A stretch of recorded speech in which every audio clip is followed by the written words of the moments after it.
Tonight we're staying at Under Canvas. Well, there is a hospital of exit 65. We're down at the Hoover Dam today right now. We're gonna... She's liking this trail. Hiking.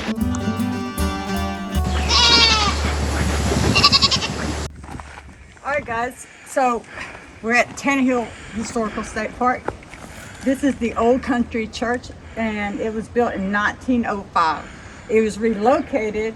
It was the old Kimbrell Methodist Church. It was relocated from Kimbrell County in Jefferson County. After lying idle for 15 years, it was donated and put here, okay? The reason, and there's the graveyard, and we're gonna go explore the graveyard. The story behind Tannehill State Park, I wanna start off with that. The history, how this came to, how Tannehill came to happen was John and Jane Green. And what they did is they moved down here from Tennessee in the 1800s and they bought like 600 acres here and they were living here.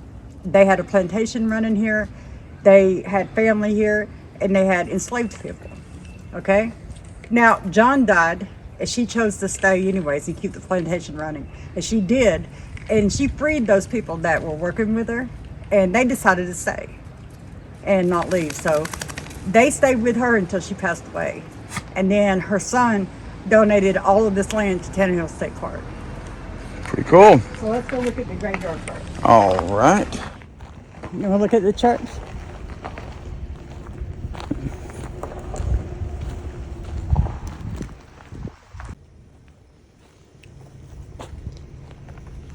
Okay, right here we have, this is the tombstone of Jane Green. It says she was born in Abbeville, South Carolina in 1768, and she departed this life in November of 1855, aged 87 years. Her husband is next to her, and it said, I think he's there or down there. I don't remember which one he is. He might be unmarked, but hers is here, and these are her children and her in-laws and her family that are buried here. So that's her right there. And she donated this property and everything to Tannehill, to the park. And they dedicated this when they buried her here, and they leave this dedicated here to her and her family. And we'll go take a look at the church that's here. Okay. There's several stops inside the state park we're gonna try to film. It's kind of busy today, so we're gonna do our best. All right, there's a lot of people out here. So we're gonna hit as many stops as we can and go over the history of Tannehill State Park because it intertwines with the Civil War and iron making. So we're gonna go over it a little bit. All right. In the video. Let's go do the church. All right, come on, Grace. You see that they still maintained the structural integrity of it, the architectural integrity of the church. See how it's made, and the shingles are even made. They still have services here every Sunday at 9 a.m. That's really neat. Yes. The shingles are unique. It's a beautiful church. It is. I'm gonna walk this way around it. Come on, Grace.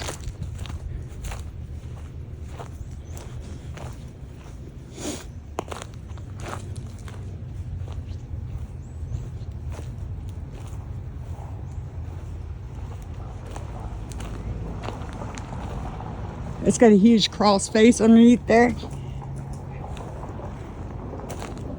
And I'm guessing that this might be the, this is the outhouse.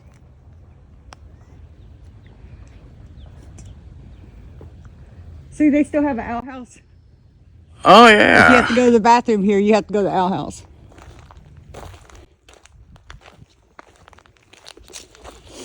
And this is the side of it. And here comes Jay carrying the baby. That's the side of the church right here. It's beautiful. It is an old country church, like the name says. It is, and that's old glass, too. Yes. We'll walk up here to the door and see I don't know if we if get a that's peek in. original. That pane is. Mm-hmm. See the one that has all the divots in it? See, this glass is like that. See if we can see inside. All right, we see some benches in there. See that? Yeah. We'll go up here and look around the front of this.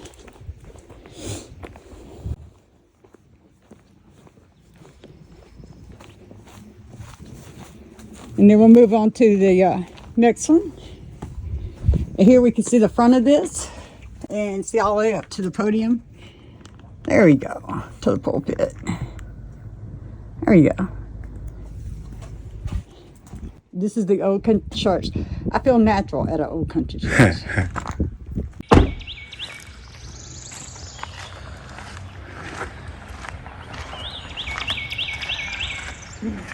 We're in front of the Woodwood post office. This right here, it was built by the Woodwood Iron Company in 1915 and was donated for restoration by the Mead Corporation in 1978. This was the post office that was here for this community during that time. Right behind us, if you look behind us, right here is the school. We're not going over there. Someone's using it for a function. But you see the school is right there. This was a little community out here, guys. When they were building this steel production and they had all of this going on, they needed all the help that they could get. So the people lived around their workplace. They lived around this area. This community had a post office, a school, a church, everything. And that's what we're going to go through. This was a post office.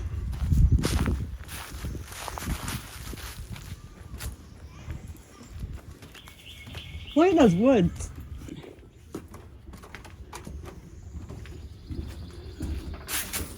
I don't know if this is open or not.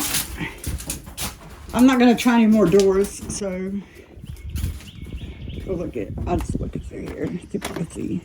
All right, see, it looks like they've turned this It's a cabin that you rent now. Now it's a cabin that you're in. But this was the original post office. They try to commercialize everything. Yeah, you can rent cabins out here, as you can see, to stay here. This is a beautiful place to stay. Now, I don't know if I would recommend it during a holiday. If I was anybody coming out here to stay, I would do it off season, away from holidays. I think it'd be nicer, don't you? Mm-hmm. Quieter. Anyways.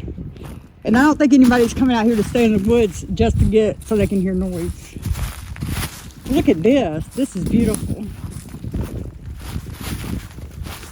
Isn't this nice? Yeah, it is. Real nice. Look at that. This is the Fowler house we're going to, guys. Take a picture of this. This is the Fowler house. Let's go back here. I believe they said it was built back here in 1860.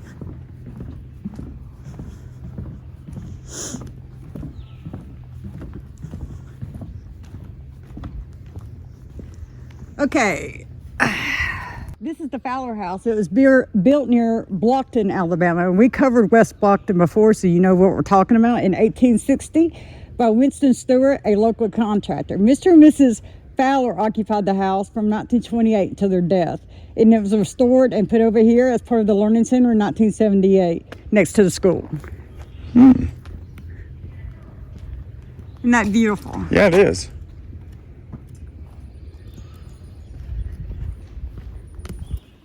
I love this stream and everything around it. That's what I like. It's that big old stream. Yeah. That's nice. Hey, squirrel. Oh, we got a window here. So we can see in there. All right, guys. I see pews. Whoa. If something jerks my camera, I'm gonna flip. That's what I was thinking. What? I had to get in there and get a picture. That camera goes out your hand, we're gonna be in a world of mess. Yes. Well, it's on a stick. I was saying if something jerked my camera, I'd be in a world of mess. Because, like, why would that be happening? So, we take a picture from back here. Look at these doors. Windows. I like the shutters and the window. I love the door, the barn doors. Mm-hmm. Me too. That's beautiful. These windows. This house was built well. You could tell it was built well. Yeah, it definitely was built well. All done with rough cut lumber too. There's an old like wooden bridge going across that. You go see what the sign says. Okay, you see this right here? This bridge thing that you're looking at in 1850, this was the original charcoal supply road that went through here to funnel into the factories. That's good, isn't it? Yeah, it is. I'll bet they had little carts that perfectly fit those. Or they may even had tracks on it. I know, it looks wide enough that it's probably like one of those little wagons they were carrying stuff in. You know, in and out of the mines and stuff. It could have been something like that. Right. See, it has a single pole support on the bottom of it. So Right. I would say that it probably had mine carts that went over it, and there was probably a track or two tracks on top of it. The Collins house, built in 1834, it was moved here in the 1870s and rebuilt near Vernon, Alabama by Edward Francis Collins. Logs were cut from the timber on the family farm and hand-hewed. It remained on the family farm and moved here in 1984. It was given to the state park by the Collins family. So let's go look at it. It's nice And they yeah. donate that stuff to them. And actually, this type of corrugated tin was available in those days. So this roof could be, original style. Oh, this roof. Now, the flashing on the chimney wasn't, but everything else Yeah. was. They would just use pitch or tar. What's flashing? That is, it can be metal, it can be anything that you put against the surface and kind of make it adhere to the two separate surfaces to prevent water from getting beneath. Okay. I didn't know what that was. Not sure if I did, and those other people didn't. Look at the narrowness of this and how that pulls and moves. Look at that. Yeah, but the people back then were a lot smaller than we were. Even if you go into some of the 1920s houses, like I had when I lived in Charlotte, I had a house that was built in 1922, and the closet was 18 inches deep. Mm-hmm. My shirts, I'm a big man. My shirts, I had to go in at an angle. Oh, wow. And you couldn't put hardly anything in it. But, you see some of these other people from the 1920s, I guess because they didn't have any money, but everybody was like, a size small, extra small, or extra, extra small. They didn't have a lot of clothes either. Right. They only had one or two outfits, if you think about it. They have a really good steelworking section right here at Tannehill. Of course, they should. That's what the bread and butter of this area was. But these giant, massive items here are molds. And the way that these molds work, they were hot press molds. And you would pour the metal in, the liquid hot metal in, and some of them, as you can see. All right, so they have a large opening on there. And what would happen is the metal would go in, and this part here, this is the ram.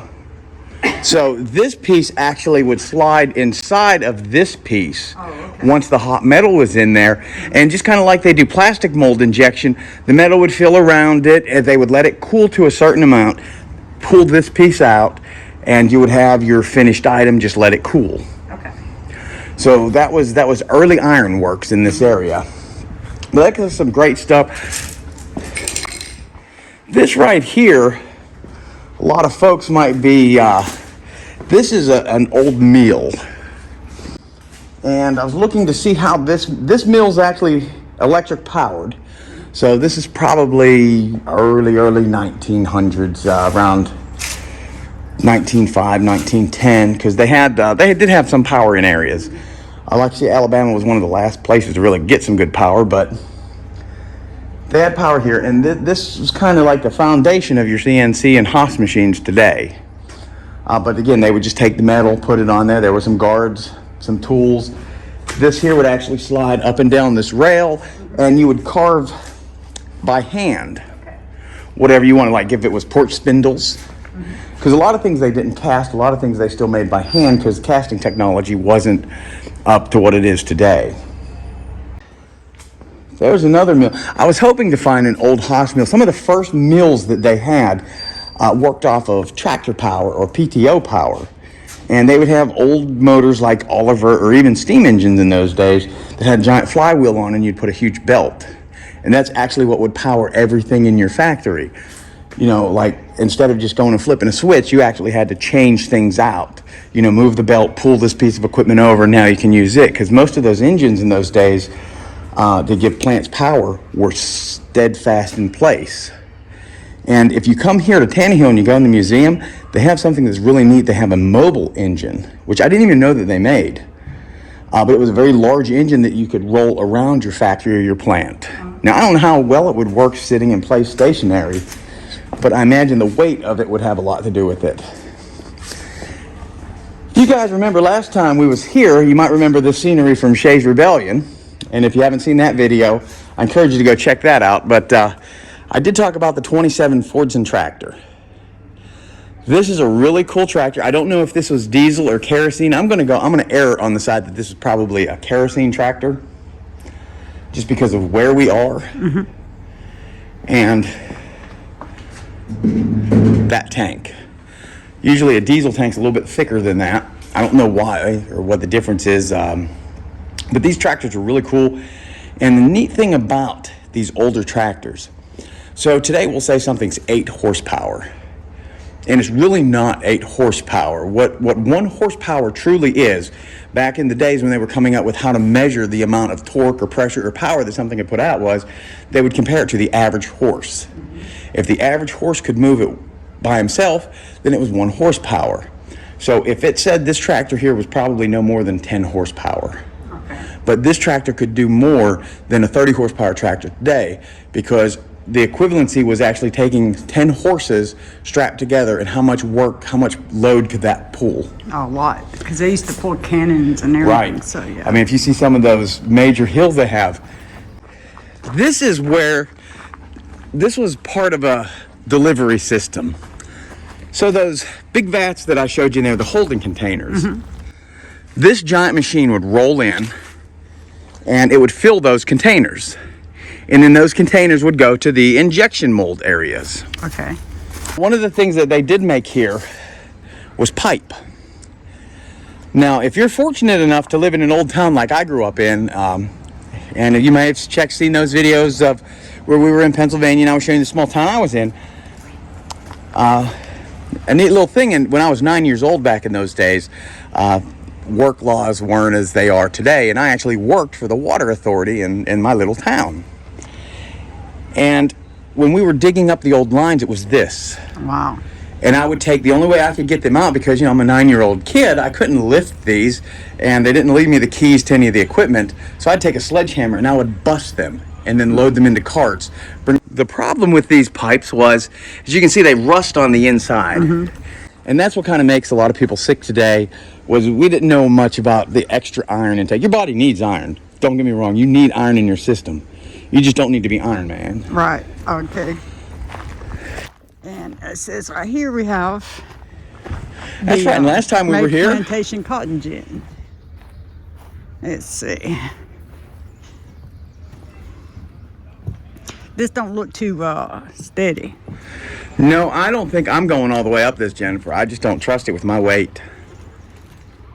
And this is a cotton gin.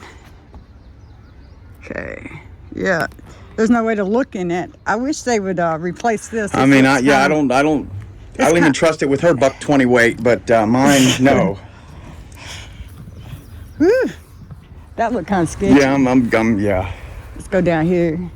I don't think I'm gonna walk that way. No, but it says so. 1858 is when they kind of put this gin together, which I guess that makes a lot of sense, because we were coming into a time where we were hitting, kind of like we are in this country today. Everybody was feeling weird and stuff was changing, and they were trying to get more technologically advanced. They didn't have AI. They just made bigger, better machinery that could do more work than having a group of 5 or 10 people together. And that's where the cotton gin. Right, and we're even seeing that today. Look at that McDonald's they have out there in California. That's all AI run. Oh, are they? Yeah, they have they have like 2 or 3 people that are there to stock the, you know, machines back up. But if you go on YouTube and check out the people that have actually toured it, they say the work's amazing. You know, your order's always right. Wow. Okay. Okay, you can see where this turns. Right here, you see the wheel? See the wheel? Okay, you can see it's gonna turn and spin the big wheel. Now, what made this one turn though? This right here setup, as you can see, you have the large teeth grouped here. This was just a massive log that they cut. But if you come out here to the end, you can see that we're incomplete now. So this piece would actually, they put this here upside down. Right. Oh no, it fell. Look, it fell. Oh, okay. Oh damn, I hate that. This piece would be up.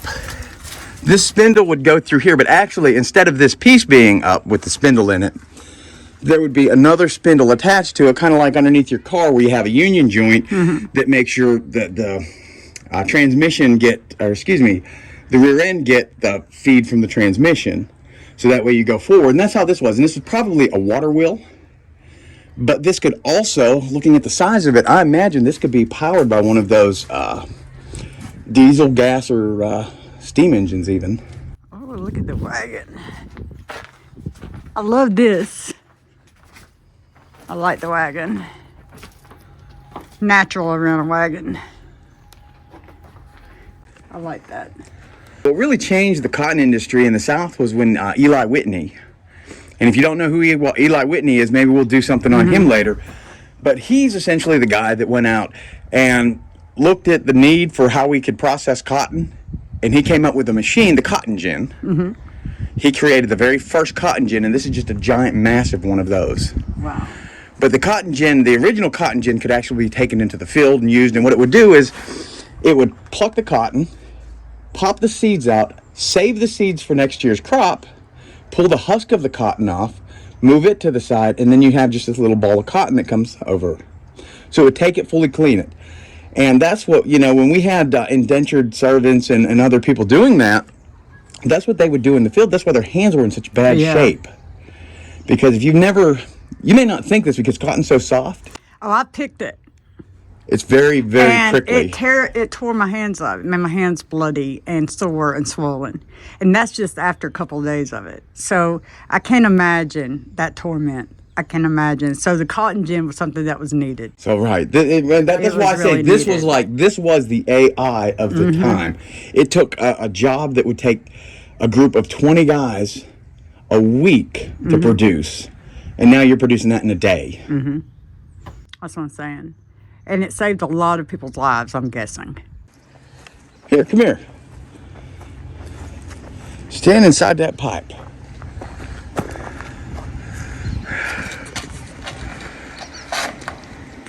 That's how big there you go. That's how big it is, the pipe?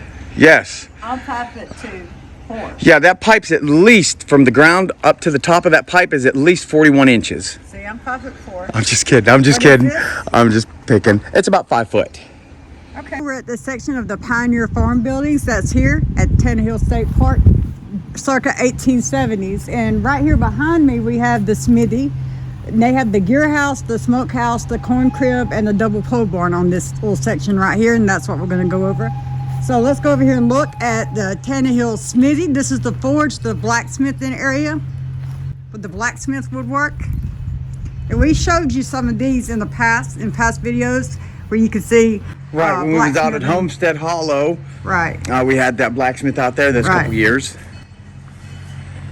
It's interesting though to see the equipment. Right, well what's neat is everything that the blacksmith does here, we're talking about this evolution of how things are working. All of that machinery that we just saw before over there at the still area kind of started off like this right here, and it was necessity. Blacksmiths were, how can I make something bigger? How can I make something better? And they realized they had to increase the size of their shops. Right, not to mention, like, they did horseshoes. The simple things down to little things like that. They made nails and horseshoes and little things like that. Then they built it up, and they was making hinges. They were making nails. Nails is a perfect example. Yeah. Nails. They used to make nails one at a time. You'd cut your metal in an angle. You'd pop a head on it, and it would be done. And if you see how they do nails now, they have a coil of wire that goes through there. They just crush a head on it, and a machine can process 100 nails every, I think it's 2 minutes. I think 2 minutes, 100 nails come out. So you see the difference now. And if you ordered 100 nails back then, you're waiting a minute or two. Oh, look at that, guys. And, you know, looking at this, it looks like they still have occasional shows out here because, see, they're getting a pile of scrap metal up. Right, they are. I think sometimes they have like the Pioneer shows and stuff out here. You know, and that never dawned on me. If, you know, anybody that does these shows and stuff, if you have extra scrap metal around your house or any scrap metal around your house, you ought to contact and see if you can donate it. Okay, let's go look and see what they have back here. Now, this is some of that stuff that they produce, they use. Now, this is coal. Yeah. This is just a coal pile. Okay. That he would come out and coal gets a lot hotter than wood, even though it is wood. But they would have a pile of coal, and generally it was covered. And I don't know why this is left in the open, but normally it was covered. You'd come out and get what you need. To make those bigger items and refine pig iron into steel, you have to have a much hotter heat source, and that's where you come into. They figured out how to make the coke, and we did the West Block and coke ovens video that you can go and check and see that. But when they would heat it up, because I think, what was it? Is it 2,870 degrees? I think it's somewhere in that range that steel melts, or you know, iron melts. So that's pretty hot. All right, let's go over here and see what we've got. Tool shed. Looks like a storage bin. It probably used to be a corn crib, though. I'm guessing it used to be a corn crib. Right. Now it's a storage shed. Yeah. Now it has buckets in it, but it looks like an old corn crib, the way the corn cribs used to look. Right. And now there's a lot of old houses and cabins out here. Like, you know, there's one right behind us. None of the houses and cabins are just open to the public. You can come out here and rent and spend the night and enjoy the park and get to see the inside. So we're not going to stop because they all are pretty much basically the same. So we're going to hit a few more of the other highlights that are in the park rather than all of the houses. Okay. See this old chimney and the old outside barbecue? Now, in the South, we have a lot of these out behind churches and things like that. I didn't even see that. It's an outdoor barbecue, guys, is what it is. And you see the pit. I'll show you this pit. It's not like other ones. And you'll see there's some equipment laying around, some old tractor pieces and stuff like that. Okay, you see this? You see there's a fireplace right there, a chimney, and you see that over the top of it. But here is your pit. And then that's your chimney. Well, it's kind of neat because what grabbed my attention when you saw this was I looked there at the smokehouse. Yes, there's some old farm equipment. Let me look at this. What does it say on that? Is that a corn crib or a smokehouse? It's a corn crib. That one's a corn crib. But yeah. It's a bell barn, 1930. Has a forge thing out here. Built by H. Bell on Davis Road in McCalla. Donated to the park. All right. So it makes bells. You see the forge, the little animals. Right. How about that? You come out here, public's welcome. Learn to blacksmith. And this is the back side of it going toward the woods. And then the website. Yeah. You see the top side there. This is nice. See that open rafters? Oh yeah. It's really nice. I like the way the logs are built. I like the design. I like the middle walkway between the home. You know, I really do. Thinking about putting me a dog trot in. Okay, let's go over here and look. See what this is. I'm guessing they're trying to repair some of these. I hope they're not just letting everything fall that you'll repair. This was the Ralph Hubbard barn. This was just a barn that was donated to Tannehill. See that?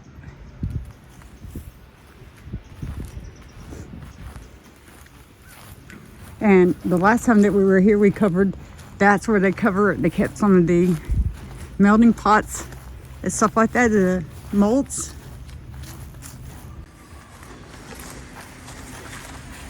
See that?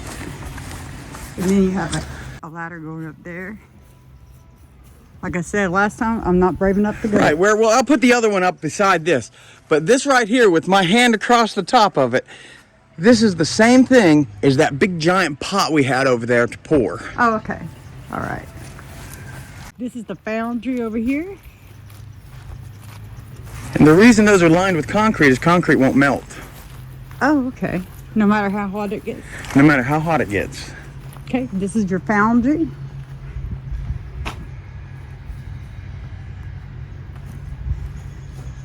Pre-made molds to create your own. Actually, that's not bad. I mean, you want to come out here 20, 40 bucks or so. I mean, you could probably come out here and spend $100 with these folks in one day and really get a good understanding of blacksmithing. So if we ever had to use it, we could figure it out. Yeah. You see the equipment, the tools used, yes. Hey, and if you guys would like to see us do that, put a few comments below, and if enough people would like to see us come out and do some metal work, Jen and I'll both come do it. This is a beautiful place to visit and walk, and it's a beautiful day. It's Easter, so happy Easter, guys.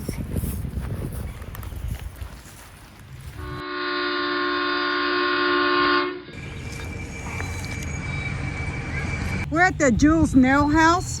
He built this house in the Mount Olive community of Jefferson County. And then he served, and what's so funny about this is he served in the Union Army.